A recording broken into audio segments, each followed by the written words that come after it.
All right, auction time. This is the J Series auction, and the rules of the auction are going to be in the description box.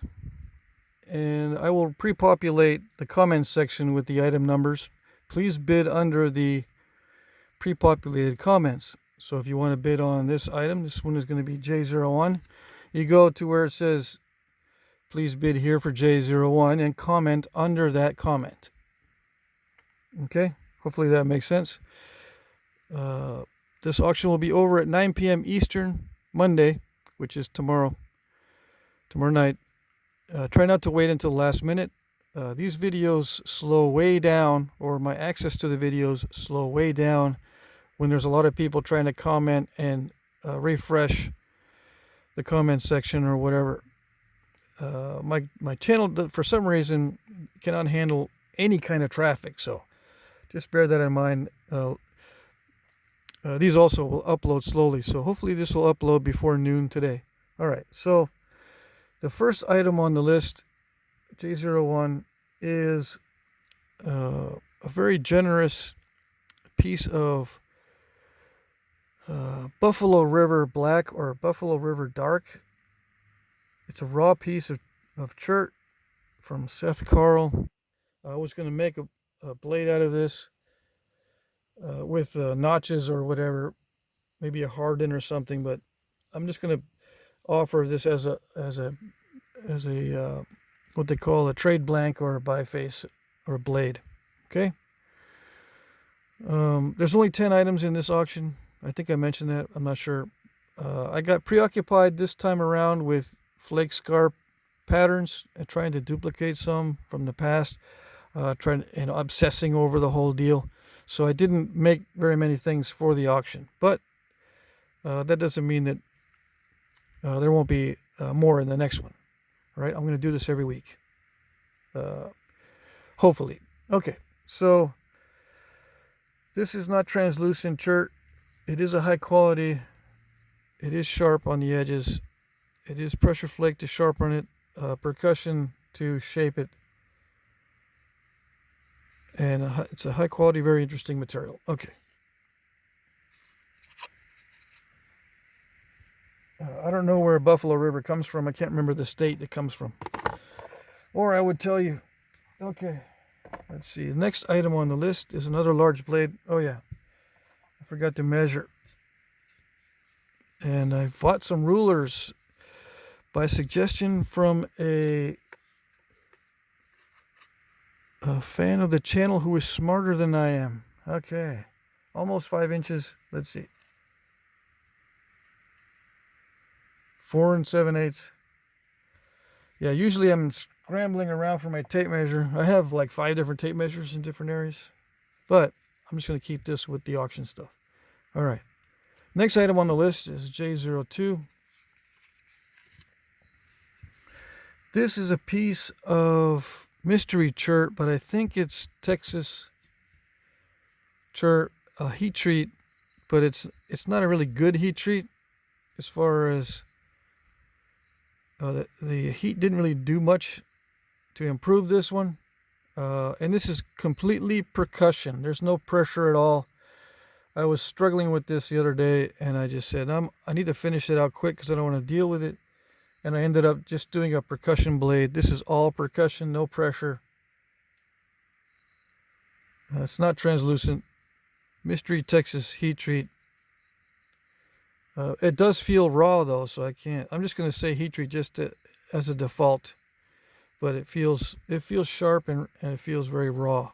But you never know. So there you go. This one, did I measure it?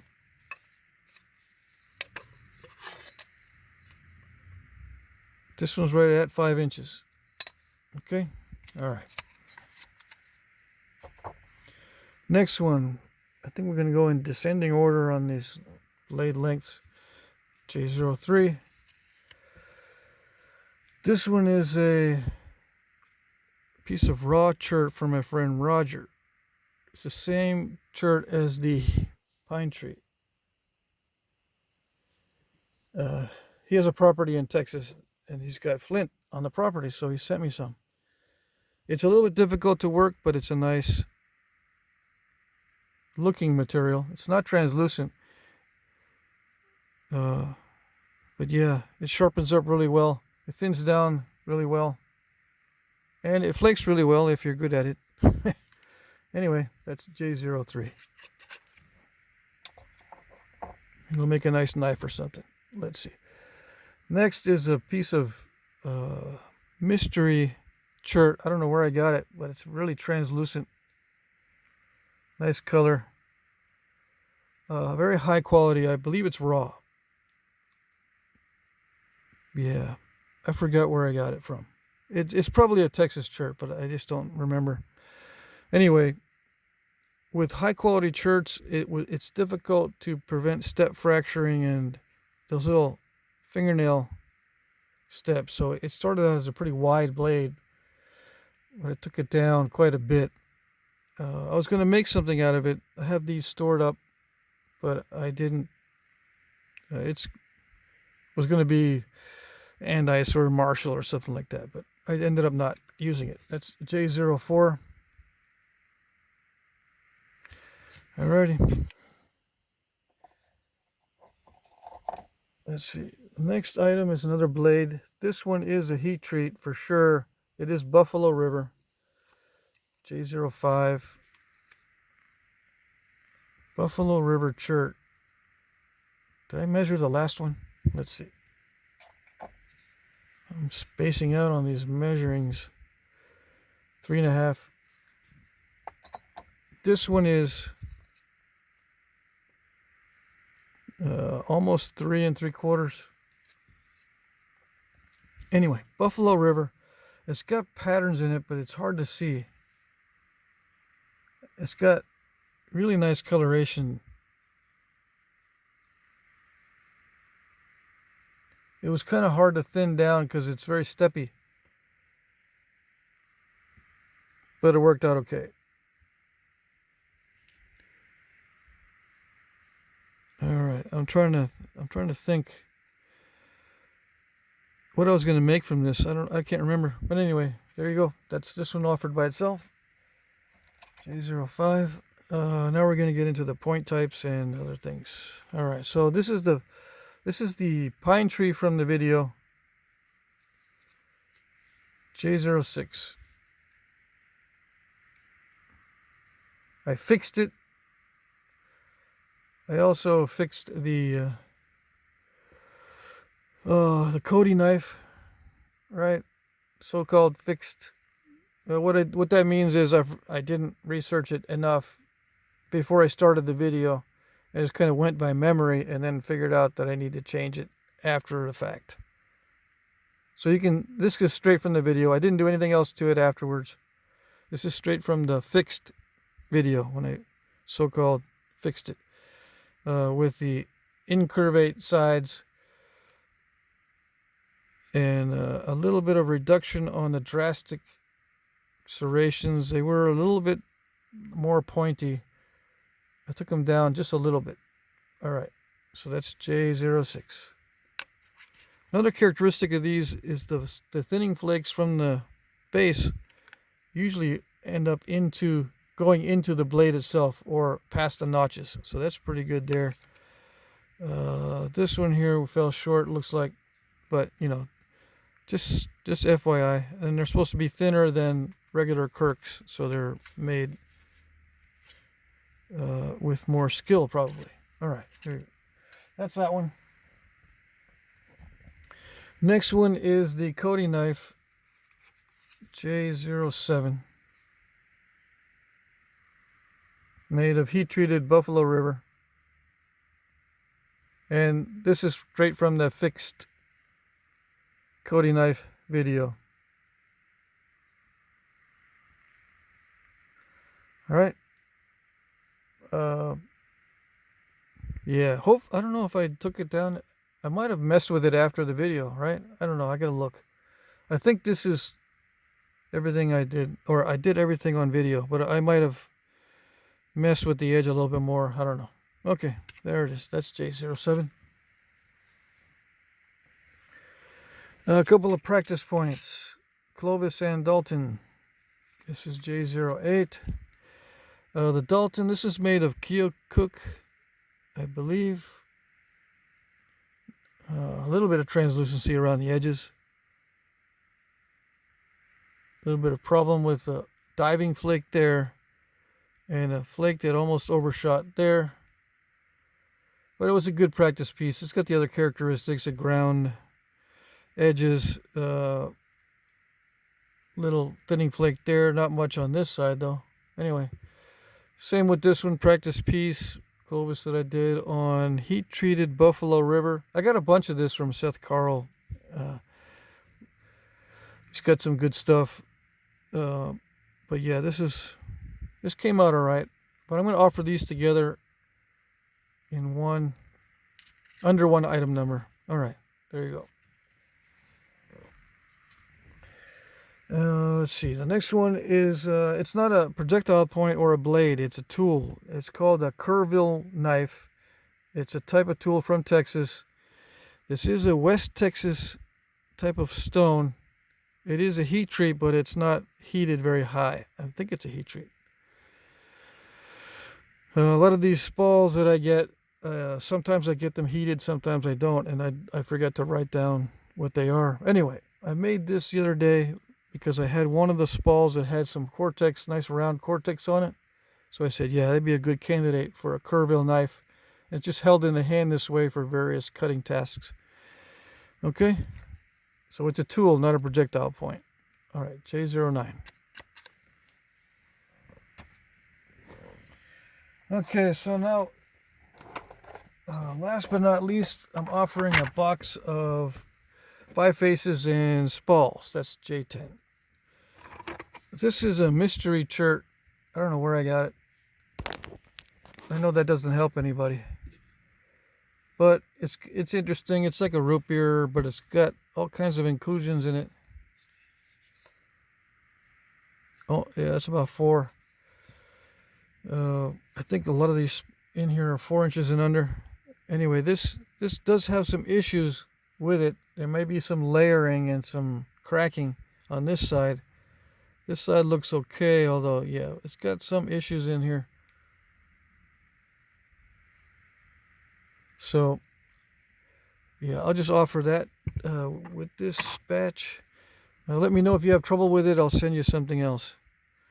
This here is a piece I got from my friend Gary. I think it's a heat-treated black novaculite. Excellent material to mess around with. I think I made a blade on video, or a projectile point called a, let's see, Uvalde? No.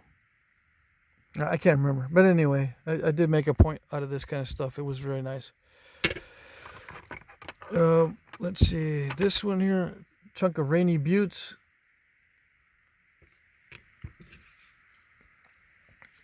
Yeah, around a little bit over 3 inches. This is a chunk of root beer chert, Texas root beer chert. It's raw. Yeah, it's raw. I can't tell by the feeling, but I'm just trying to remember. I think this, yeah, this is a piece of raw. This is a piece of raw Georgetown. Pretty common stuff you can get pretty easily, but it was a nice spall. I figure someone can get something out of it. This is a piece of Texas chert here. It's got a little bit of that concrete-y type stuff in it, but it'll give you an idea of what the normal or very common Central Texas chert looks like and works like. It's a piece of raw chert, but it can be heat treated. All right, so the rest of this stuff in here is bifaces. This one here, 4 inches, right around 4 inches. This is a mystery piece of chert. I don't know where I got it. I think it's a Texas chert, and I think it's raw. Yeah, but anyway, I stashed them like this or like this to work on later. But I'll give you guys a chance to work on that one. This is West Texas heat treat. it flakes pretty easily, but it's a little more chalky than what you would say Keo Cook is, or something like that. If you have trouble napping Keo Cook, you'll probably have trouble napping this because it is brittle. It does step. It is steppy and crushy and crunchy. But just to give you an idea how that works, this is also a heat treat, Buffalo River heat treat. It's also steppy and chalky and crunchy, but it naps better than the West Texas stuff. But yeah, I store it like this for working on later. This one here, I believe, is a raw piece of Central Texas chert. It's a medium quality stuff. I'm including this one even though it's not that great, just to give you an idea of what most of the chert around here, well, not around here anymore, I'm in Vermont, but when I was in Texas, most of our stuff would be similar to this. It has some waviness and some weird fracturing characteristics. So when you take a flake, sometimes it creates a wave in it, which is it is unusual. The more usual type of church that we have in Texas are the root beer and the Georgetown and stuff like this. But anyway, I'm including that. Just let me know if you don't like any of those pieces. I'll send you a replacement. I think I can cram all of this into one small flat rate box. And if there's room left over, I'll add some more pieces. Okay? So there you go. That's it. And the auction ends at 9 p.m. Eastern, Monday. Please don't wait till the last minute. It slows everything down if everyone's trying to access the channel at the very same time and access all the comments at the same time. It takes me a long time to respond, and sometimes I don't see your comments. If you don't want to participate in the auction because of the chaos or because you don't like auctions, you can just email me. If there's any issues with any items, you can email me. If you want something that you see but don't want to bid on it, send me an email. Maybe I have another one similar. If you lose the auction to somebody but you still want an item like that, send me an email. If I don't see your comment or your bid and you end up losing because I can't see your comment or your bid, I'll try to make it up to you. I'm not going to take the item away from the person who I said won. I'm just going to try to make you a duplicate or work out some other arrangement for a replacement piece. I don't always see comments, and I've heard that your comments may not show up to other people as well. So please be aware of that when you bid. I may not see your comment. You can add another comment and say, did you see my last comment? Like when you're bidding at the last minute on Monday night, bid, put in your amount, but also ask me, did you see the bid for $9? Just in case.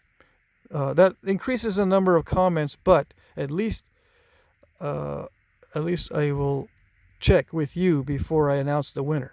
Okay. Hope that's clear. Hope everything will go well. It is a little slow sometimes on my channel. I don't get that much traffic, so whenever everybody gets on, it slows things down. But anyway, they've been working out very well, and I thank you very much for your participation, and hopefully this one will go well too. All right, and good luck.